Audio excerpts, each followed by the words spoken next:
كتابك إمام ابن الجوزي رحمه الله ولي صفة الصفوة تسع عجيب وكشك عبد الواحد بن زيد اللي أورنجري الصالح وعابد ريمك أيوها هبينها بين هذا كميد صدق ودو عيسنا يو الله بريي أيو إله يو وحول إله يو قبلها مؤمنات كا إذ أنا جمارك ثاني الدنيا على آخرة الجنة يقول طلق الشيء حتى يأتونك الجوغان إله يتصموا لي هو السحر مركو دو عيستي بس كالسحر منام بالغويري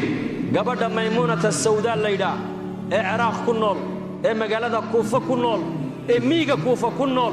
أيا كمدا قبلها مؤمنات كجنة اللي قورين دولو مكو كبقاقي عراق بوتقي مقالة كوفو يمدي dadkii buu waraystay markaas loo sheego leeyri wartaasi waa to macduurada oo dadka ma soo dhex gasho magaalada dibaddeeda xoolo ku dhaqata waa iyada waxa rabay ii tilmaama halka mar uu tag baa lagu yiri wuxuu u yimid iyadoo ari badan dhex joogta arigeegii iyo waraabuhuna isla daaqayaan isla cunayaan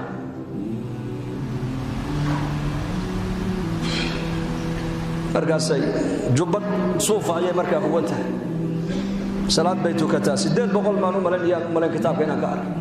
subaxdu kaliya 800 rakacaytu kata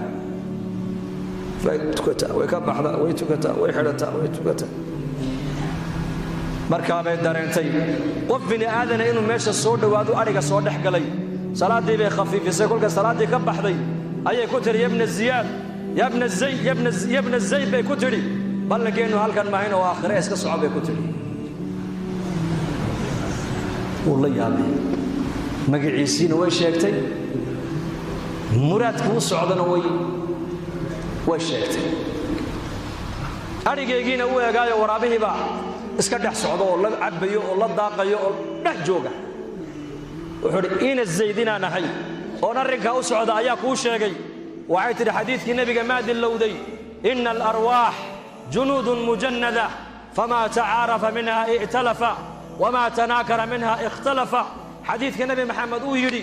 arwaaxda bini aadanku waa askar ilaahay oo isku xidhan weeyaan caalam al-arwaax baan wada joogaynay labadii ruux ee halka sare isku taqaanay adduunkana waa isgarano waa isurino waa isfahmi hadday halka isku soo diidayna adduunyadana waa isdiidiyeen arwaaxdana istaqaanay salaama bay ka tiri ballankeenu waa aakhiro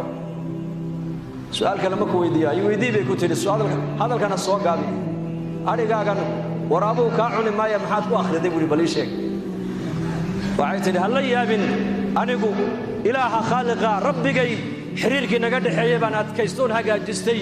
labada xiriirkii ka dhaxeeyeen ilaahay ba hagaajiyay